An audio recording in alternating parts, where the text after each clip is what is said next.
Welcome to Alaska Weather, a production of Alaska Public Media and the National Weather Service, Alaska Region. Produced and broadcast daily from the studios of KAKM, Alaska Weather provides complete forecasts, public, marine, and aviation for all of Alaska. Alaska Weather is made possible by the following sponsors.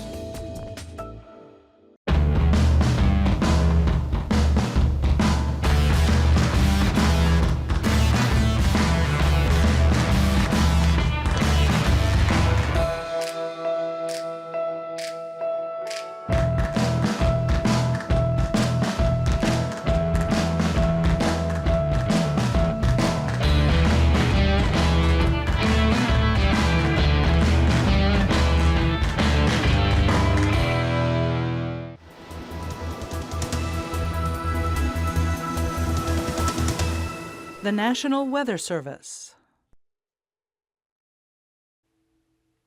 Hello again, everyone, and thanks for joining us here for today's July 4th edition of Alaska Weather. I'm Dave Percy, a meteorologist with the National Weather Service, and I'll be hosting tonight's show.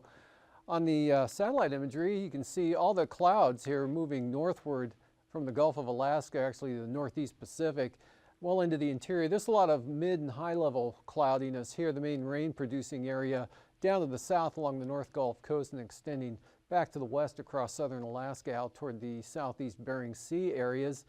And pretty fair skies, warmer temperatures today into the 70s here through the central and northern interior areas. Clear skies up along the Arctic coast. Still a few clouds here and some showers clipping the eastern Brooks Range area as a couple of disturbances drop southeastward there, mostly moving into Mackenzie River Delta. But some of that moisture again kicking off some showers as opposed to yesterday's thunderstorms up over the eastern Brooks Range area. Otherwise pretty dry here through the northern interior areas. Dry across the Copper River Basin, kind of becoming overcast with a higher cloud deck in the afternoon today, and mostly fair, mostly sunny skies there along the southeast coast with that cirrus on the increase this afternoon. This shot from this morning, but plenty of sunshine there across the panhandle today, allowing temperatures to rise near or into the 70s in many locations down there this afternoon. And then here's the location of the front right through here, bringing rain up to the North Gulf Coast, about Cordova, and across western Prince William Sound, across the Kenai Peninsula. Of course, Cook Inlet seeing some rain today, even up to the northern areas, and then back across Bristol Bay and the Kuskokwim Delta. And again, this up here mostly mid and high level cirrus with areas of smoke again over the central interior up into the Koyukuk, upper Yukon Valley areas, but all the dense smoke advisories have been canceled and have run out at this time. So conditions improving, at least as far as smoke goes, up over the interior areas there, but warming temperatures, fire danger kind of back on the increase again up in that area as well. Otherwise, we had some gale force winds here this afternoon or throughout the day today. Western Gulf Coast, Barren Islands, Kamishak Bay, Shelikof Strait, all under the influence of a gale warning today with pretty gusty winds back along the Alaska Peninsula from the south-southeast, 20 gusting 35 miles per hour, the strongest gusts at Cold Bay. And rainfall, less wind though over the eastern Aleutians. Rainfall amounts range from about 1/4 of an inch at Unalaska to False Pass and Kodiak, picking up about 1/2 inch of rain. Those are 24-hour amounts ending at 4 p.m. this afternoon. Heaviest rainfall amount was at Chignik there, Chignik Airport, right about in that location. They picked up 1 3/4 inches of rain, so a fair amount of moisture coming northward here, but across Bristol Bay amounts are generally running 1 to 3/10 of an inch, and then a lot of clouds and showers here with the dual low centers out over the Aleutians and southeast Bering Sea. And for tonight, that front moves northward and weakens, breaking into a trough here. So cloudy with scattered showers about sums up the forecast here for most of southern Alaska. Probably won't be much in the way of any shower activity over the Copper River Basin tonight. Just a risk of some isolated showers here along the Alaska Range, but scattered showers back across the southwest interior out into the northern Bering Sea area with some more showers approaching. You get a break Kodiak Island with the front moving northward. Some of those breaks we saw in the satellite image will come northward this evening. And then it looks like more moisture will stream up, bringing a chance of showers to the southern island area, probably late tonight. No change over the panhandle, just variably cloudy on the mid and high level clouds moving through. fair over the interior, mostly clear skies, upper Yukon Valley, except for the areas of smoke, all the way up to the Arctic coast. And then the next storm, bringing more wind and rain back up to the Alaska Peninsula. The wind and rain will be on the increase after midnight tonight, spreading over the Alaska Peninsula. It stays wet for the eastern Aleutian areas, some scattered showers back over the western areas. And then we'll see for tomorrow that system pulls northwestward right up to about Nikolsky there, a very tight gradient with that for July. So we've got gale force winds in the forecast for the Alaska Peninsula, Bristol Bay, and much of the southeast Bering Sea. We'll see gales tomorrow with this front, especially out in advance of it. So look for gusts over 50 miles an hour at Cold Bay tomorrow afternoon, with rain spreading back up toward Kodiak Island during the day, clouds in the increase for the North Gulf Coast, maybe some showers slipping up the west side of Cook Inlet there over to the eastern slopes of the western Alaska Range area and that, but that's about it. Otherwise, higher pressure building in behind this weakening trough now, just kicking off possible thunderstorm activity for the upper Tanana Valley and eastern Alaska Range areas there, 40-mile country, but just scattered isolated thunderstorms or shower activity with that. Really isolated showers back along this band of clouds. That's about all that's left of that front. Areas of smoke again in the interior to Koyukuk Valley over to the upper Yukon areas, but pretty sunny and dry and mild there across the Brooks Range. In fact, many temperatures here over the north central interior rising into the lower 80s tomorrow. Fort Yukon back across the Koyukuk and Kobuk valleys, all the way to the Noatak Valley, could rise to the 80-degree mark or a little better for the afternoon highs tomorrow. And again, probably warmer conditions here over the Cook Inlet area, south central Alaska, and another day much like today here across the southeast coast. But these winds a little brisk on the central and south coast out of the northwest up to 25 knots. That's good for some small craft advisories there, and then showers out over the western Aleutians. And that low continues to pull back to the northwest here on Monday and weekend, just west of the Pribilofs there, but big area low pressure out here. That's going to keep the Aleutians, Alaska Peninsula, and much of the southern Bering Sea showery and breezy, with that pattern up to the southwest coast. The front pushing eastward here, so rain changing to showers Kodiak Island during the afternoon on Monday, and then rain on the increase here for the Kenai Peninsula and Cook Inlet areas. And it looks like this front will push northeastward, definitely push the rain across northern Cook Inlet Monday evening, and then into the Madanuska and Susitna Valley areas Monday night, with the band of rain extending back across the lower Kuskokwim and Yukon River valleys into the Norton Sound area, bringing a chance of rain to the southern Seward Peninsula coastline during the afternoon. Nome, Golovin, White Mountain, chance of rain late in the day on Monday, but this band of moisture narrowing as you go northwest along the frontal boundary. And then fair over the interior and warmer conditions. In fact, highs up around 80 for Glen Allen Copper Center there in the Copper River Basin, into the 80s here over the eastern interior. Areas of smoke again in the usual place, the central interior, back to maybe the Tanana Valley, more likely the upper Yukon and Koyukuk Valley areas, with again mostly sunny skies, north slope, and possibly, hopefully again, the Arctic coast remaining mostly clear. Any fog up in this area will be quite patchy and limited. Looking at temperatures along the southeast coast today, Juneau at 70 this afternoon, 62 at Sitka, 72 at Klawock, up to 76 at Annette Island. Otherwise lower 60s here through the central southeast coast. Same thing there at Yakutat, upper 50s to lower 60s for the North Gulf Coast. Valdez came in with 61 today.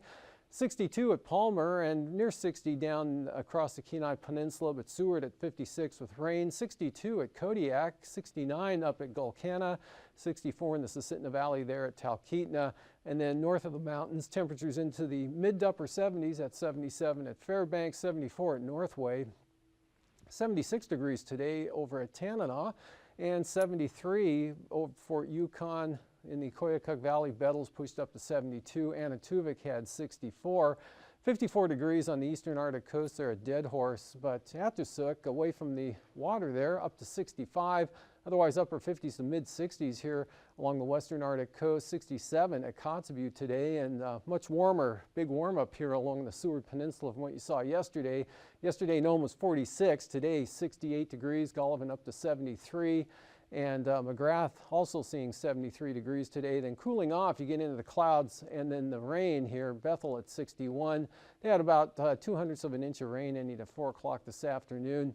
with the heavier rain down across Bristol Bay into the south there. Again, about 1 to 3/10 through this area. The temperatures in the upper 50s to lower 60s, mid 50s for the Alaska Peninsula, and lower 50s for the Aleutians. Lows for tonight in the 50s, mid to upper 50s here over the northwest interior, across the upper Yukon Valley areas, otherwise upper 40s to mid 50s here across the remainder of interior and southern Alaska.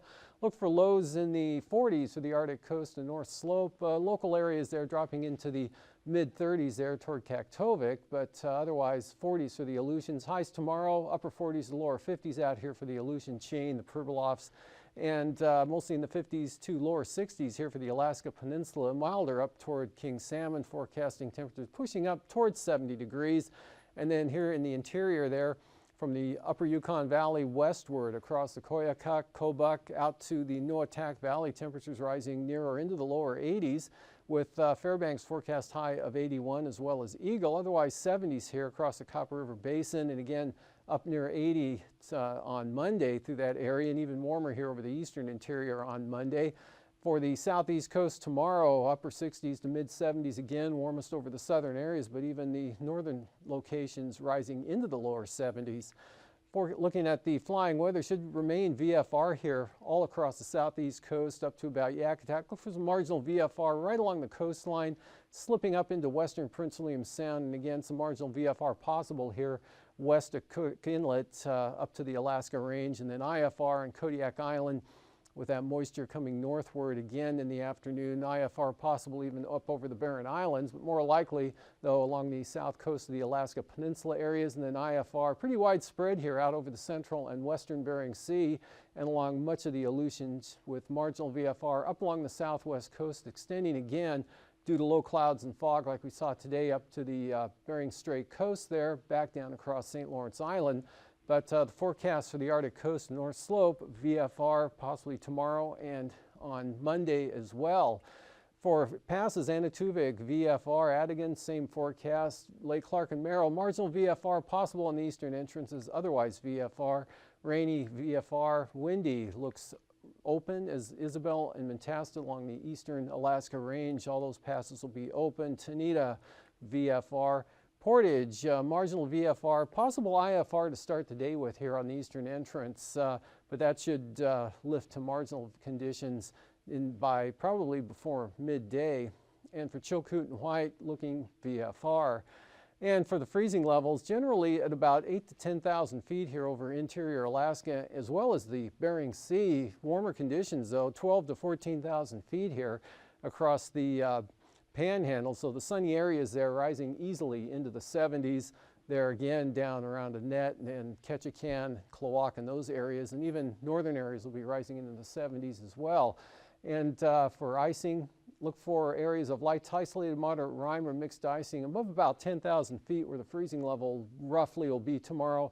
Across the Alaska Peninsula, that'll be sliding northward into Kodiak Island, so the chances of icing kind of on the increase throughout the day tomorrow. The light rime type here with the southwest coast coming under the influence of this icing shield during the afternoon hours, and that wraps back across the Pribilofs and down to about a location from Atka over to Nikolsky. And up-level wind flow chart showing good southeast jet up to 90 knots here across this Alaska Peninsula into Bristol Bay, with the main low center just south of the eastern Aleutians.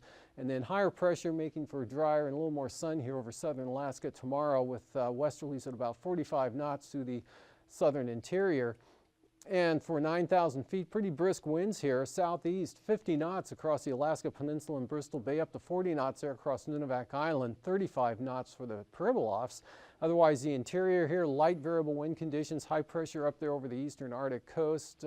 Western areas, southerlies, 10 to 15 knots, and then those 25-knot winds here along the central and south coast of the Panhandle, otherwise pretty light as you get inland.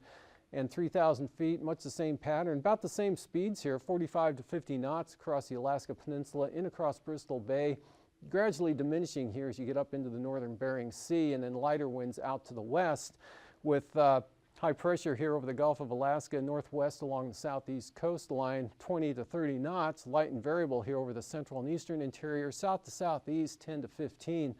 for the western interior out to the Bering Strait. Southeast could hit 20 knots up here along the western Arctic coast. So taking a look at turbulence again, with those winds, could see some isolated moderate chop here along this panhandle. Otherwise, pretty smooth from the Arctic coast all the way down into the Gulf of Alaska, with occasional moderate turbulence. Again, those southeast winds here, Alaska Peninsula, the Aleutian Range, southwest Kodiak Island, up along the southwest interior, and then back out to the eastern Aleutians. Looking pretty bumpy tomorrow as far as any air travel goes in this area. And after the break, I'll be back with a look at the marine forecasts.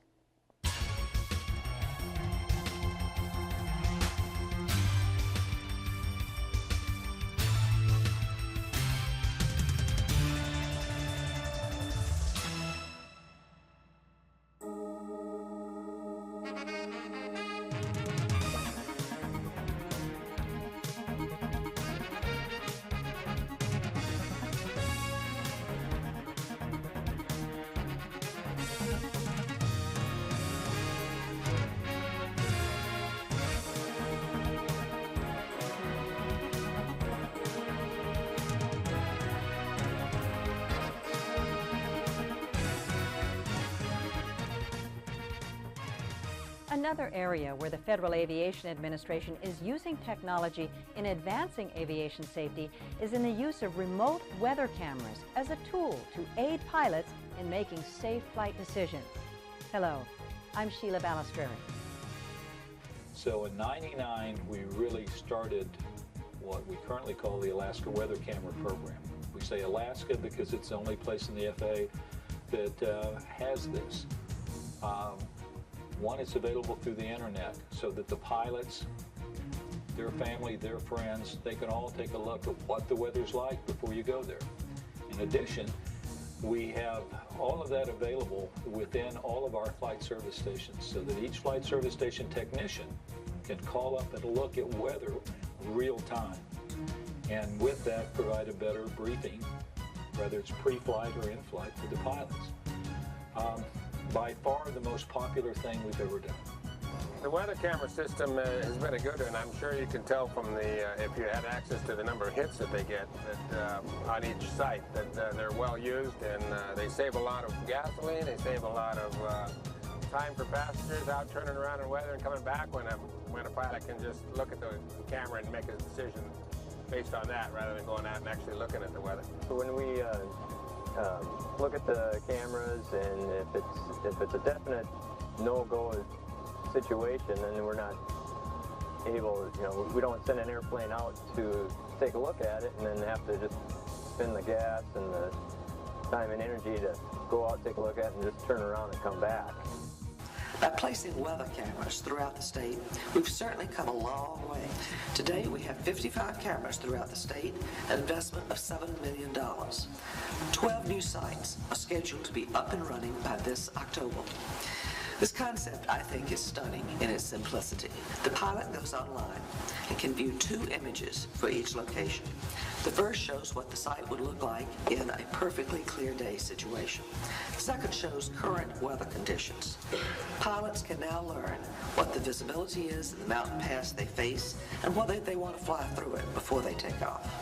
In many instances, they may decide not to fly, to hold on that flight for a while, depending upon what they see. And that's long before they set foot in the aircraft. Alaska is a huge state, and the area covered so far by weather cams is comparatively small. In order for the project to be completed, 165 already identified sites need to be added. In what may be considered counterintuitive, many of these weather cameras are not placed at airports, but are positioned in or near mountain passes and other geographical areas which are often used by pilots as navigational aids. Others are located at rural airports where there are no weather observers or co-located with automated weather systems. Pilots report that the value in these weather cameras is the real-time information they receive about destination and route conditions. Flight service specialists also have access to the weather camera images and routinely brief pilots with the most up-to-date information before takeoff and during their flight. We use the weather cams in 2 basic ways here at the flight service station. For self-briefing, to get ready to be able to brief the pilots, look at the weather cam where we have an airport with a weather report. We can compare what we see on the screen with what the weather report says. Where we do not have weather reports available, then we can look at the camera and again get a picture of what the weather is like at those locations.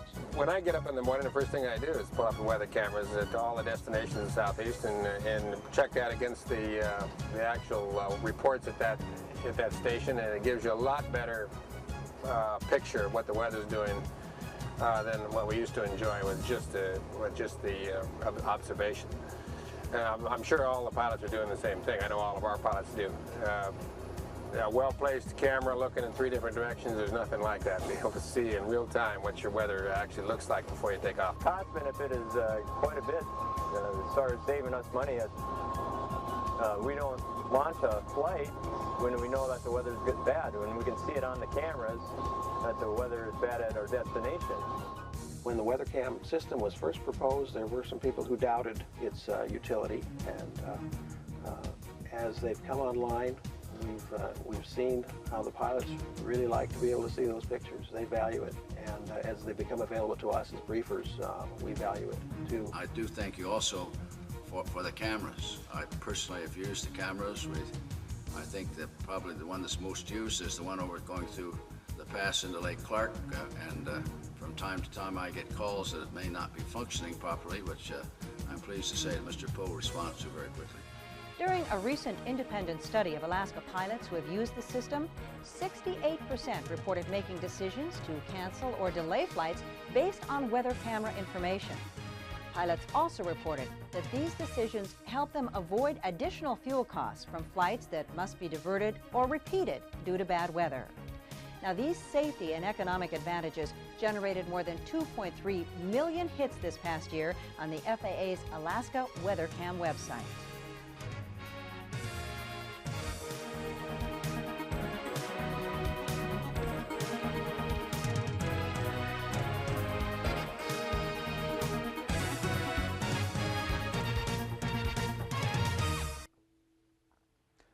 Welcome back. Well, we already talked about turbulence, so this is the position of the sea ice here.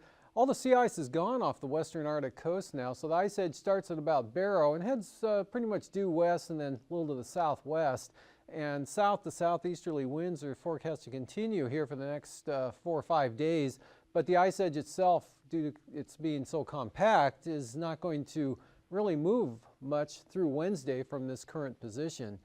Well, moving on to the southeast coast, again, those small craft advisories here, northwest up to 25 knots on the south coast, central coast northwest to 20.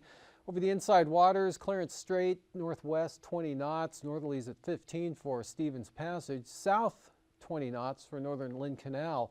And that drops back a little bit on Monday, keeping the same direction, but north to northwest winds here, 15 to 20 knots over the central and southern southeast coast. Still have those small craft advisory winds continue here along the south coast, northwest up to 25 knots, with seas running 7 to 8 feet. Light variable winds here, Prince William Sound tomorrow down into the North Gulf Coast areas, and then small craft advisories, easterlies here, Barren Islands in across Tamashak Bay, east 25 knots, Kodiak Island, northeasterlies up to 35, increasing to 35 knots tomorrow afternoon for Shelikof Strait. And then for the outlook on Monday, we've got southeast 30 here for the Barren Islands, taking a more easterly direction across Kamishak Bay. Northeast 10 to 15 for Cook Inlet, and southerlies at about 20 knots here along the east side of Kodiak Island. And out to Bristol Bay, gale force winds all along the Alaska Peninsula tomorrow, east to southeast, 35 knots, southeast winds all the way up to Sitkinak out of the southeast, and then those easterly gales here on the Bering Sea side of the peninsula. And then those drop back down to 20 knots. Still looking at 25 knot winds here for small craft advisories on the Bering Sea side of the Alaska Peninsula. Otherwise here, south winds at about 20 knots for the Pacific side. And Bristol Bay winds looking southeasterly at about 20 with 4-foot seas. And for the Fox Islands tomorrow, east to southeast winds 25 to 30 knots with seas running 7 to 12 feet in that area. And that low center right in through here, so some winds coming back around 15 to 20, maybe 25 knots here back across actually from west of Atka over toward Nikolsky, and then lighter northwesterlies, 15 knots for the central Aleutians, but up 20 knots for the western zone. And then that holds, right button there, for Monday, westerlies 25 knots here for the western Aleutians, otherwise west winds at about 20. Through the central areas, Adak and Atka, taking a more southwesterly direction across the Fox Islands, and still holding in that 25 to 30 knot range through Monday. And then for the southwest coast tomorrow, easterly winds up to 40 knots there south of Nunivak Island to the north, small craft advisories all the way up to St. Lawrence Island. Small craft advisories out for the Pribilof Islands as well, with seas up to 8 feet. And the outlook for Monday there, southeast 30 knots, so a couple of days with small craft advisories there for the Pribilofs, and along the southwest coast we've got small craft warnings out, and the northern Bering Sea and St. Lawrence Island, all 25 knots or greater. And for the Arctic coast on the east side, easterly winds at about 10 knots for the central and western zones there, southeast at 15, with easterlies at 15 knots here back to the west, and then those about stay the same out through this entire area, direction-wise and speed, with easterly winds picking up to 20 knots there on the eastern Beaufort Sea coast. And for tonight, again, this front weakening, so cloudy skies with scattered showers across southern Alaska, except for the Copper River Basin. We'll just see cloudy skies, and fair over the interior with areas of smoke, and fair over the panhandle, some variable mid and high level clouds, and that's about it. The next storm already spreading more wind and rain up across the Alaska Peninsula, and again, gales return to the southeast Bering Sea, Bristol Bay tomorrow, and the Alaska Peninsula, with rain on the increase again across Kodiak Island, along with the breezy conditions. Very windy here back across the Alaska Peninsula. Cold Bay could see gusts up over 50 miles an hour. And then the outlook is for that front to push rain into south central Alaska. That's a look at the weather. Have a great evening. These forecasts are to be used for planning purposes only. Call 1-800-WX-BRIEF for a formal pre-flight briefing. Always file a flight plan before you go flying. The U.S. Coast Guard Auxiliary urges you to leave a float plan with a friend or the harbor master before you go boating. Alaska Weather is made possible by the following sponsors.